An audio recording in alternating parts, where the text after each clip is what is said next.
Welcome to Podjunction Podcast, where podcasters learn to grow their business. I'm Sadaf, Beynon, and beside me is Matt Edmundson. Woohoo! I feel like we need one of those woos. Like on the Sanders. Yeah, like hey, Matt made it in. Woohoo! Yeah. We're never quite sure if Matt's going to make it in. It's always a bit of a debate. But no, it's good to be here. Welcome to the show. It's exciting. It is, yeah. It's the first recording of the day. It is. So we've just spent half an hour setting up the studio because every weekend I decide to take it to pieces. And hopefully everything's working okay. So it's good to be with you. Yeah. I'm looking forward to this because we've got Mr. Pemberton. Yes, we do. Mr. Pemberton. Returning for part 2. Steven, yeah. All right. So in this episode, we are going to be talking about storytelling and how us as hosts can ask deeper questions. And so it's a really complicated statement. Yeah, I get it. Yeah. And just draw out more meaningful stories from the guests. So you're going to be learning 2 things. One, how to ask those deeper, more emotionally driven questions. And 2, how doing the research on your guests will help you ask better questions. Ooh, okay. So if you're new to the show, very warm welcome to you. Let me explain to you the format, how this is going to work. So Sadaf's told you what we're going to do. We've got a clip from Mr. Steven Pemberton. We are going to release the full interview for that. When? In about 3 weeks. Oh, okay. So we've got a lot of clips from Steven. We've got 4 altogether. Oh, wow. And this is number 2. So in a few weeks, you'll be able to hear the full interview. The way it works is we take clips from the interview and then we chat about it and figure out how it's going to help us because we're like you, we podcast. And so just stuff that we've learned along the way and how it's helping us. So yeah, I'm looking forward to this one. Without further ado, let's chat to Mr. Steven Pemberton. Actually, thinking about what you said earlier about how you started the podcast, you had all that time when you were just speaking into the camera, just creating content just for yourself. You had a lot of practice. And I guess that's what a lot of people would start doing when they're first starting their podcasting journey, yes. Right? Like with a guest, I mean. Yes, and even with that, here's my take on that as well. Is like I was a guest on tons of shows before I ever became a host. So you would think, oh, there's going to be major carryover into being a host. I would tell you that's not true. And the reason why I would say that's not true is because when you're used to being the one getting asked the questions, you're not having to formulate the questions. Yeah. And it's the same way even in business, where in business, if you're not the one, if you're doing sales calls, you have to be the best one on the call asking questions. So the power of your question dictates the power of your answer. So if you want to get amazing content for your podcast, ask a really good question. Yeah. And for me, what I found is if you do a little bit of research beforehand to figure out who they are, what they've done, maybe something they don't really talk about very often, instead of just getting the story of their, because everyone wants to get the backstory, which is great. But when you're listening to the backstory, like I had this gentleman on who he was a big motivational speaker, and then he got convicted of murder. And so, and the story is, and I'm sitting there, it's like, wow. As I'm listening, but I've already done my research. So what I did was instead of asking him, it's like, okay, what was it like when you were at the peak and you're making all your money? Or what was it like when you were coming out of jails? My question was, what was your initial thoughts when you got convicted? Like I wanted to ask a deeper question because I wanted to understand what is he feeling? Because if you can draw emotions out of your guest, that is the same kind of emotions that the listener is going to pick up on. Yeah. Yeah. Listening to you say that, it seems like you place a strong emphasis on the why behind your guest journeys, and so the importance of storytelling. Yes. So why do you think that is so powerful in podcasting? Because it's the same as just having good friendships. Like if you were hanging out with your friends and all they did was give you basically the analytical rundown of their week. Well, this week I woke up at 6 a.m. and then I did 3 phone calls. It's like, oh, this is boring. But if you hear a story of why they did those things, they hear the story of, hey, I've been up at 6 a.m. every single day. I've been hitting the phones at 6:30 in the morning every single day because I'm excited to go on this trip. And I know that if I don't get this amount of work done, I'm not going to be able to take the trip, where I've been planning this for the last 5 years and yada, yada, yada. But you want to understand the story, the heart behind why they decided to do those things.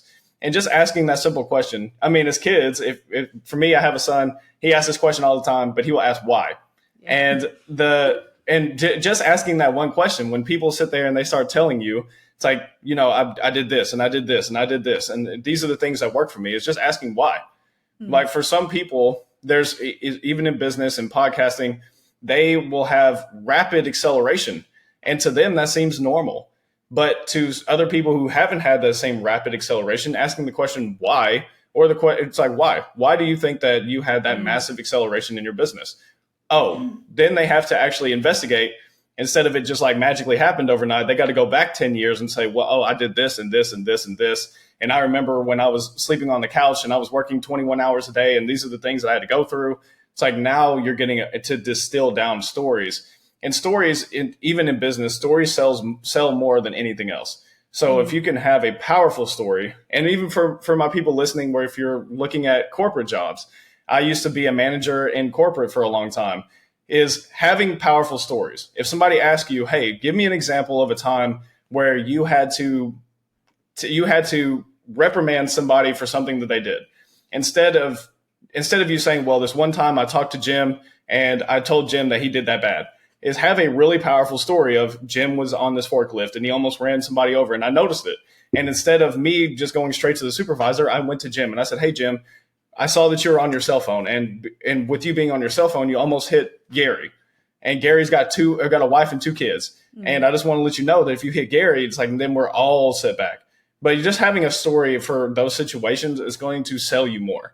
And this is the same thing with your guests. If you can get them if you can draw out more details on the story, that's where the beauty really happens in podcasting.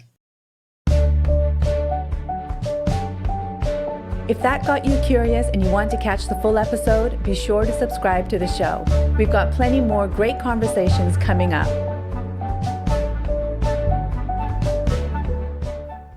Welcome back.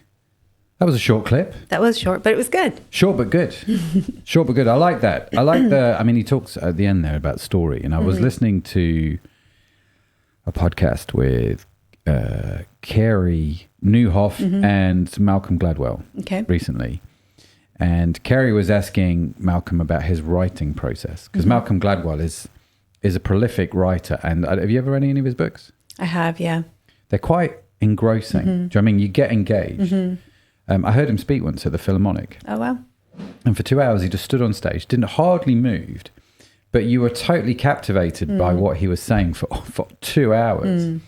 Because the way he talked about it with Kerry is he basically has a question that he wants to answer, and the answer isn't always obvious. And he wants to tell a story in effect to help you find that answer. And he distills this whole process down to this whole idea of finding a question and finding a story, which in effect is what Steven was talking about, I thought. You are listening to someone talk, you have some questions, because you want to find out the story, right? And I thought it was a really powerful thing. And so this whole idea of digging in to find the story, it's almost like podcasting. When you're interviewing, you become like an investigative journalist. And your whole thing is to find the story in there. And you can do it one or two ways, I suppose. You could be that crazy aggressive, person, or you can be the timid person. Or, I suppose different roles, different people, isn't there? You take on whichever one you want to do. But the point of this is find the story. And I like that. Why is that, Matt? Why'd you like it? Do you see what she did there? I saw that, and I saw you just wrote "why" in big letters on in your notes when Steven was talking. Just asking why a lot. Very clever. Do you want me to actually answer? Yeah. I do. I feel like I'm a guinea pig right now. Why do I like storytelling? I think stories are memorable. Fundamentally, people remember stories, and stories make you feel a certain emotion, and people remember emotion. They don't always remember what was said. They don't always remember the facts, but they do remember how they felt. And stories are a really good way of engaging people's emotions. They're a really good way of engaging people's memories. And they're just fascinating. And I think as humans, we like stories. We've always liked stories. And so, we had Steven on one of our podcasts called What's the Story, interestingly. And and we dig into his story a little bit more. And fair play to him, Steven, totally vulnerable guy. I mean, when you hear his story, and he just totally opens up. I asked him how long he'd been married. Have you heard it, by the way? No, I haven't. Have you heard the interview? Okay. So I asked him how long he'd been married in the interview, and I will never forget his answer. Because he said, I've been married for 11 years, but happily married for 4. And I obviously started laughing. And then I said, I'm sorry, I probably shouldn't laugh at something like that. And he said, no. He said, I tell it in such a way because it invokes that emotion, which I mean, it's an interesting statement. But of course, it immediately, at this point, you have the option to go, what do you mean? Or you just brush past it. Yeah. And I think one of the interesting things about podcasts is you can push deeper and people are okay with it. So I always tell the example of Chris George. He came on the podcast. I think it was Chris, and he said to me, after we recorded a interview on Push, which again, I ask really, I don't mind prodding, I don't mind going deeper. He said to me, I told you stuff in the first 30 minutes I've not told some of my closest friends.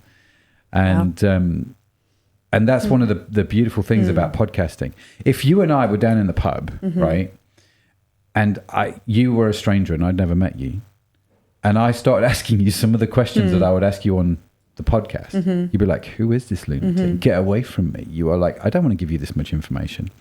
But put a camera in front of you and call it a podcast, you will open up like there's no tomorrow. And so I think people are usually happy to go deeper on a podcast and be more vulnerable, more, emotionally vulnerable, especially. And so those deeper stories are really fascinating. So when I said, Steven, what's going on? He then talks about his wife having an affair. And so then we dig into that, right? And it's like, what did you do? How did you feel? Long story short, him and his wife made up. They've been happily married for the last 4 years and everything is much better. They sorted a whole bunch of stuff out. But I'm just giving you the facts. But actually, you want to know the story. Because as he tells the story, you get all the emotion. Yeah, and I think it's the emotion that creates the connection. Yeah. So between you as a host and your guest, and also the listener and the guest. Yeah. Yeah, it does very much so. And so as you're doing the interviews, that would be it's a really important piece of advice I think Steven's given here is get to the emotions of things quite quickly if you can.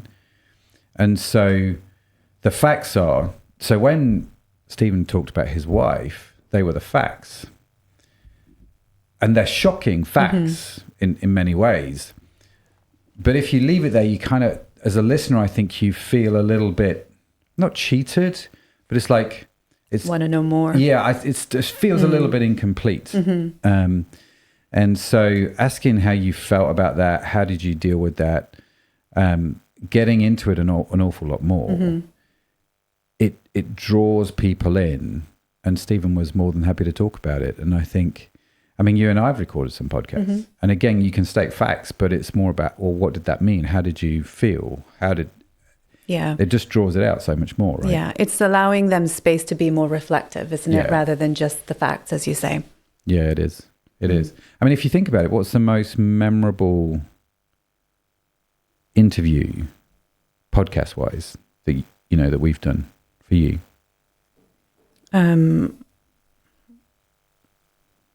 There was one that I can think of, Brett Curry's. Yeah. On Push to Be More, wasn't it? Yeah, I think it was that one because he's done a couple.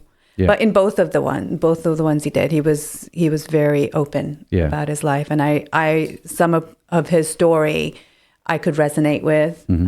So what was it about his story that you resonated with?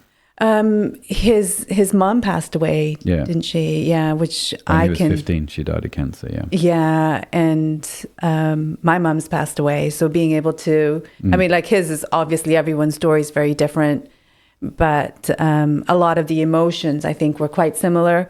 Christian home, all that background. But it was a really fascinating conversation with Brett. He appeared on all 3 podcasts that we had at the time. We've not had him on Podjunction yet. We have should not. Totally get Brett on Podjunction. Brett, come on Podjunction. But it's and I remember that interview. I can't tell you all the facts that Brett said, but I can tell you how I felt and how I responded to what he was saying. Yeah. Which is why now when people ever ask me about Brett Curry, I'm like, that guy is such a legend, because you just come away totally inspired, having lived through what he's lived. He's got 8 kids. Yeah. 8 kids. That part didn't resonate with me. That was the part where I was like, what the? And he was talking about what it was like to be a dad to 8 kids. And the other day, he posted some pictures on LinkedIn of him walking his daughter down the aisle. Oh, how sweet. So one of his kids got married. Yeah. And you should have seen the smile on his face. I mean, it was just ear to ear. He was so happy. So I texted him and just said, bro, this is awesome, man. I'm totally stoked for you. And we went back and forth a little bit, and you can just feel it. And so you just come away with this impression of people. Yeah. And Brett is just such a cool guy. But it's interesting that that's the one you remember, because it resonated with you. There was emotions in there. Whereas if Brett would have just talked about, oh yeah, my mum passed away when I was 15, but then that was that. It's like there's nothing to connect with other than a fact. Do you know what I mean? Oh, your mum passed away, my mum passed away. But as he talks about it, you can kind of connect with that and resonate with that. And this is one of those things I think that you can do with podcasting, like I say, go deeper, but some reason we shy away from those kind of conversations. And I've found, I think, as I've got better at interviewing, I've become more comfortable asking the deeper questions. I think that's one of the progressions, if that makes sense. Yeah, it does. It does. And I think also you have a gift of making the other person feel very comfortable. And it allows them that space to be vulnerable, because I think you can ask all the deep questions, because one of the things he said, which I wrote down, was the power of your questions dictates the power of the answer. Yeah.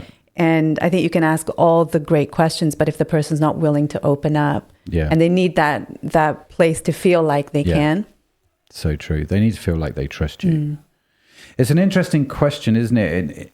If you can do that, if you can make people open up, then yes, the power of your questions dictate the benefit of the power of your answers. Whatever. I think it's such a great point, actually.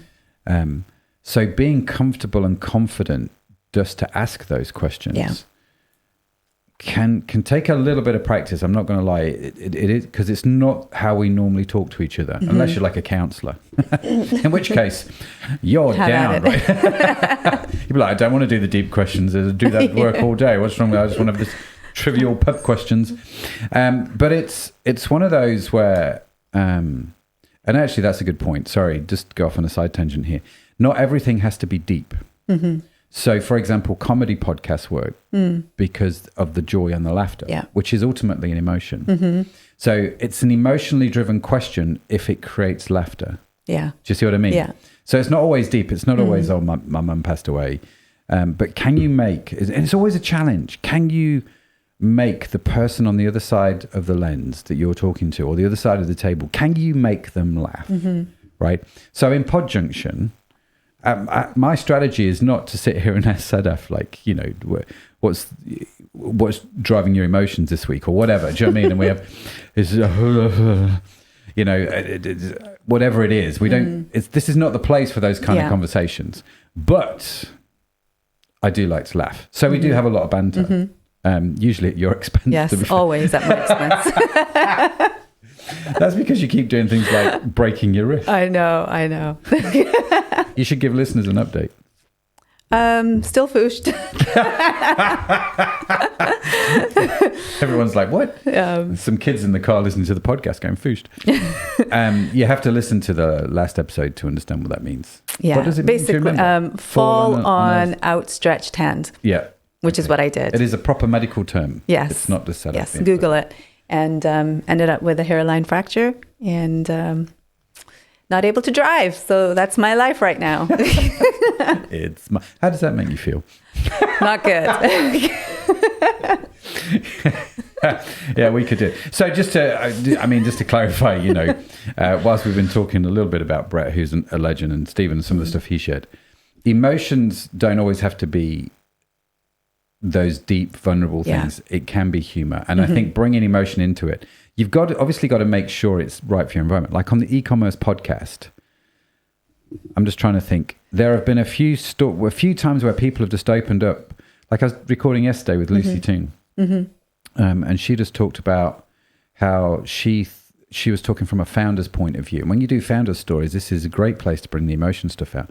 She's like, it can be a lonely place. Oh, that's interesting, Lucy. Why do you what's say lonely that? Yeah. about it, you know? And we had a great conversation. To be fair, we stopped recording and just chatted for another 40 minutes after the podcast, which was lovely, actually. And so there are times when, you know, like EP, I can bring that out in the founder's story, but it's not what EP's necessarily... Yeah. So I have to bring another type of emotion, whether it's excitement, whether it's joy, and understanding how you do that. So I think if I think this through, I suppose the logic point here is, what's the overarching emotion that you want people to feel, either being on your podcast or listening to your podcast? What is that emotion, or what are the few emotions that you want people to feel? Like with Push, I would say I want people to feel inspired. Yeah. And I want people to feel maybe challenged and inspired. With EP, I want people to feel encouraged, and I want them to feel like they can do this. And then, so what are the emotions you want to convey in your podcast, and how can you bring that out in the stories that people tell as you're interviewing them? Yeah. I suppose I've never really verbalized this, but I suppose this is what we do unintentionally, isn't it? Yeah. Do you know what I mean? But actually being intentional, what are the emotions, remembering those and trying to bring that out. Like with Podjunction, obviously we want you guys to feel like you can go away and do this. Empowered, such a 1980s word. Or is it maybe more 1990s? Stephen Covey, I'm empowered. But also just, like I say, we like to have fun. You know, we like it to feel chilled out, pretty easygoing. Hence the reason we just banter a lot. And I think it also makes that particular guest that you're talking to, it makes their story memorable as well. So it's not just to keep them engaged and connected for that episode. It's to keep them on people's radar and, you know, get them to reach out to them themselves or whatever it is, the call to action. But yeah. That's super true, actually. Because we've been talking about this from the point of view of the listener, haven't we? But there's also the point of view of your guest, which is what you're alluding to here, isn't it? Actually, how does your guest feel when the recording's ended, they've hung up, or they've left the studio? When they think back to that conversation, to that interview, how did they feel? And that has, I think my observation is, the better they feel, whatever better means, the more likely they are to stay connected with you, to refer you, to share you out. There seems to be a direct correlation, right? So, which is an obvious statement when you think about it. So the benefits then of making the guest feel something is incredibly important. So what emotions do you want the guest to feel? That's a really interesting question. So how do we want, say, Push to be more guest to feel? I think we've actually touched on it without putting like in this context, but you know, was it Chris George he said to you that in the first 30 minutes he's told you stuff he hasn't told his closest friends. And it's that place where you've allowed him to feel safe and like, you know, that trust building. Yeah.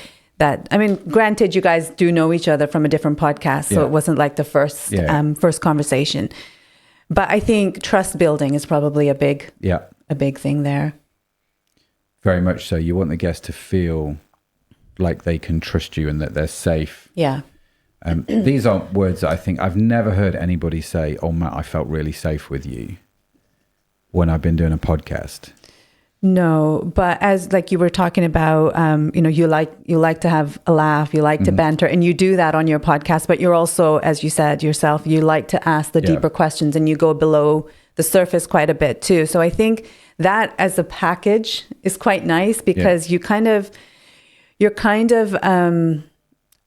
showing or representing a full person. So the guest is not just like, oh, this happened in my life and that's it. You kind of get a full picture of the guest. Yeah. And I think that helps the guest feel like they're actually being seen. Yeah. And it helps the listener better see them, you know, better connect with them. Yeah, it's so true, isn't it? It's so true. And I think it's one of those things. How do you tell you're doing a good job?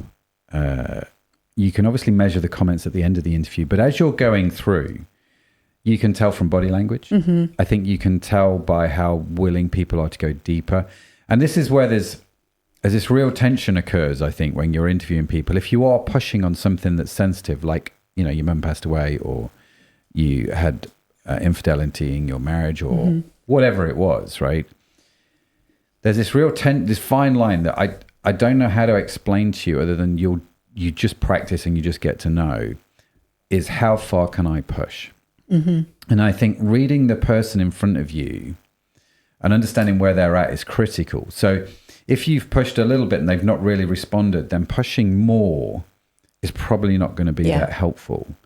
But if you can lead them, if you push a little bit, they answer that, then you can push a little bit more, maybe, until you think, actually, I don't want to put them in an uncomfortable position. I think you just sense that, and that's just life experience. Yeah, yeah. Or you can also preface your question with, if you're happy to, or if you feel comfortable, that kind of a thing. Yeah, please let us know. And I think some of the things that were, so I always look at body language. I look at eye contact, how easy they are sat in the chair. If they're all tense, or if they're kind of relaxed, what's the person in front of me feeling right now?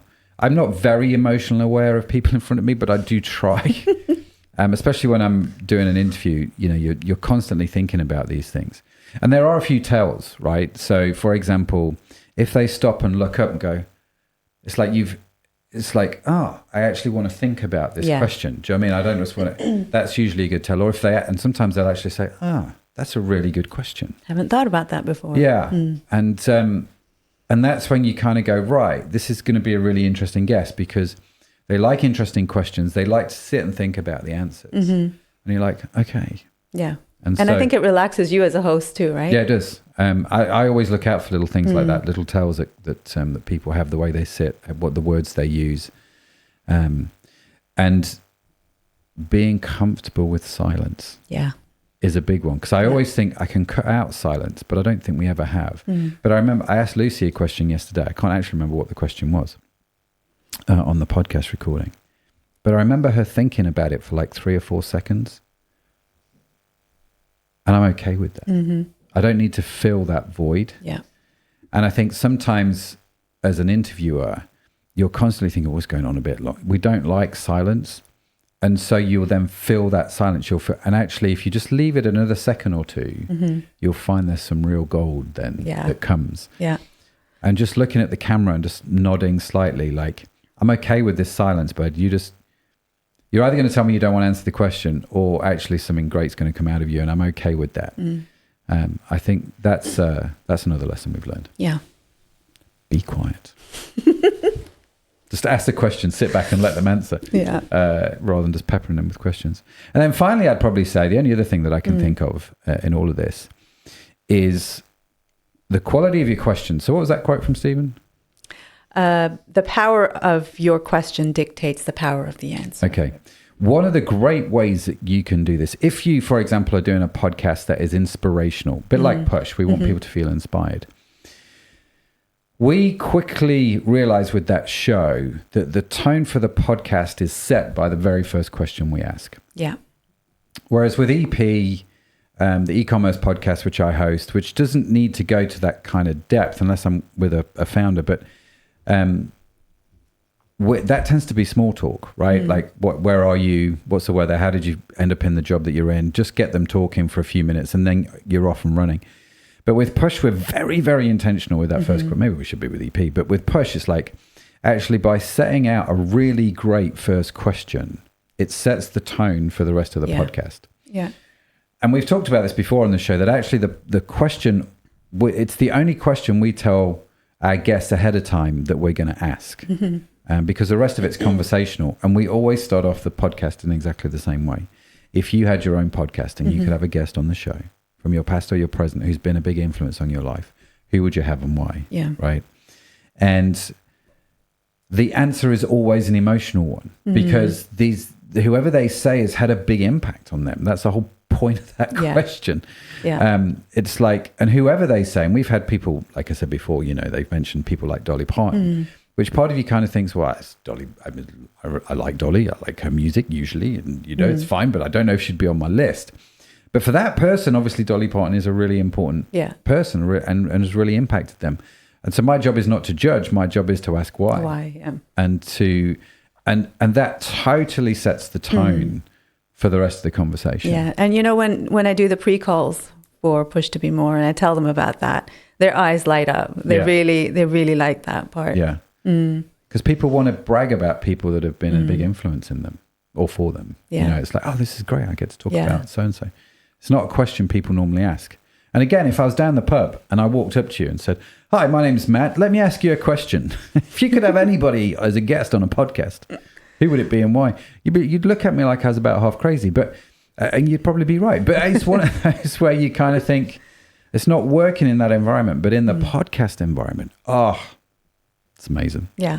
You get so many great things. So yeah, the first question, the quality of your question, if you're doing those inspirational podcasts where you want people to go a little bit deeper, it really does set the tone. So think that through in such a way that makes a massive makes sense for your show, but just instantly puts the guest at ease. And then they can start talking about something that's familiar and it'll bring out that emotional story. And you're just going to learn how to dig deeper in that. Yeah. I think that's super, super important. And I suppose if I wanted to bring humor to the e-commerce podcast, I should start off by saying, so what's the most stupid thing you've done in e-commerce? Just get it out there. Yeah. You're an expert in email marketing. What's the most stupid thing you've done in email? I might try this. I might think about this question. You'll be laughing at your guest and they'll be just signing off. They'll be like, yeah, what? You're making me look stupid. I'm just making you look human, dude. That's what I'm going to do. Maybe we should have a chat about what the first question should be for EP. And so then finally, how doing research on your guest before the interview helps you ask better questions. In one sense, that's a really obvious statement, but it is a really important point. It is, yeah. Especially when you get people who are wanting to be on different podcasts for whatever reason. You kind of, if you've listened to one episode, you've listened to them all. Yeah. So it's really important, I think, to find a different angle. It is, because here's the thing, right? Brett Curry will have been on thousands, maybe hundreds, I don't know. He's going to have gone on a lot of podcasts. And so I can ask him the same questions everybody else asks him. How do you get started? How's the business now? Blah, blah, blah.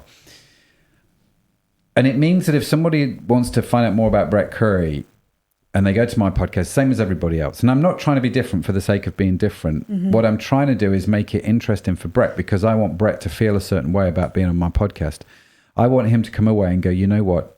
That's really intriguing. So Nathan Hirsch, right? He's been on the e-commerce podcast. He has written like a mini course on how he gets onto podcasts. And he's got himself on over 1,000 podcasts now, I think it is. He's been a guest on over 1,000 shows. Wow.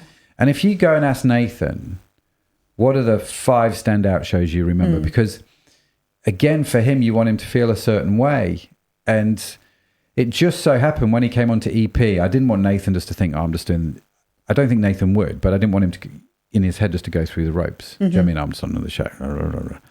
And it was a beautiful thing, because I did a bit of research on Nathan when he was coming on the show. And I say a bit of research, like 10 minutes before the conversation. I'm not OCD about this. Found out that he delivered services, or his company worked for a guy called Jared Mitchell, who had also been on the podcast, and who's also a friend of mine. So I sent a text message to Jared saying, Jared, I'm just about to interview Nathan. What questions would you ask him? And Jared takes me back going, that guy's such a legend, but I've never actually met him. He's been doing stuff with us for years, but I've never met him. I'm like, you've never had a Zoom call? He's like, no, it's just emails and stuff. I'm like, are you serious? He's like, yeah. I'm like, right. How do you feel about coming on the podcast? And so we did this show. I mean, it was all last minute, all arranged in the last few minutes. And Nathan turned up and I said, Nathan, I've had this crazy idea. I want to know what you think. And he's like, oh, that would be really cool. And so he's like, this is the first time that's ever happened. So our conversation, our interview, out of the thousands, will stick out in his mind now, right? And so we had Jared on and we made it work. And it was a really fun time and it was a really interesting way of doing it. Would I do it every episode? No, because it was a nightmare. But for that time, it worked. And that all came out with the research. Fast forward, Nathan and I are in touch in WhatsApp. We're in some WhatsApp groups where we post links and we comment and share each other's stuff. So, you know, it's great. You know, he posted something the other day, a picture of him and his wife.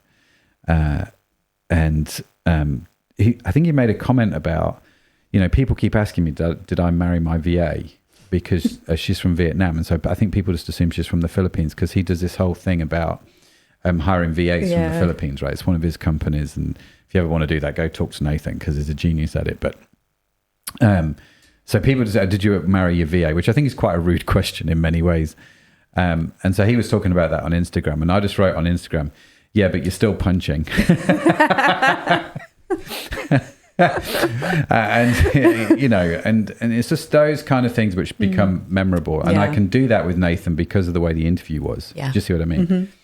And so, yeah, I think there's a really great there's a real great truth in this. Do the research, and just try and just be a bit different. Ask questions maybe other people wouldn't ask, which is usually when you'll see it when you do it, because like I say, they stop and they think, well, no one's asked me this question before. Well, that's a really interesting question, and ask it from different points of view. Yeah, like I think with Steven, I think he was on the podcast, and I can't remember. I may have got this entirely wrong, but I think he was on the podcast and he was talking about his business. And I was asking a question from, I think it was either his mum or his wife's point of view as opposed to his. And it's like, no one's ever actually asked me that. And I think it was Stephen at the end who said, no one's ever thought to think about it the way that you did. And he said, I find that really fascinating. So thank you for asking those questions. And forgive me, Stephen, if I got the actual question wrong. All blurs in my head. But the bottom line is create these emotional experiences that your guests remember. And you can do that by asking right questions. And you can get some really good questions if you do the research. I think that just summarizes very aptly what I've just rabbited on about for the last 20 minutes. Thanks, Matt, for summarizing that. For those who fell asleep. Just kidding. Sorry, I went off on one there. I just think it's such a good topic. No, it is good. I think it's a really good topic. We can talk about this for a long time. But yeah, I thought that was really good. Cool. So what's happening next?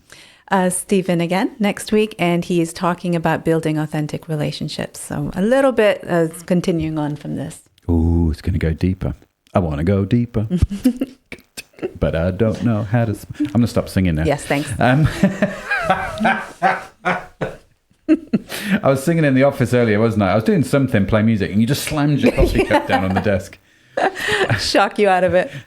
And I'm like, whoa, okay. Anger issues, what's going on there? And actually, it's because you got a dodgy wrist. Yes. It was nothing to do with me, but you were like, it's just I wanted you to stop singing. I was like, fair play. That's how it rolls in this place, let me tell you. Yep. But listen, thank you so much for joining us. Hopefully you got something out of this. And if you didn't, I'm really sorry. But if you did, that's awesome too. Let us know. It'd be great to hear from you. Do connect with us on social media. You can find the Podjunction Instagram at the Podjunction Podcast.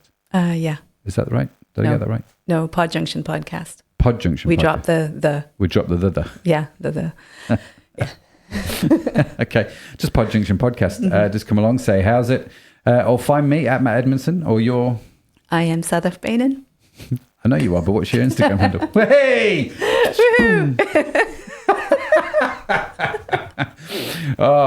So you'll find Sadaf at I am Sadaf Beynon on Instagram. Be great to connect with you. Great to hear from you. Thank you so much for joining us this week. I think that's it from me. Is there anything else from you? Nope. Awesome. Have a great week, guys. We'll see you next time. Bye for now.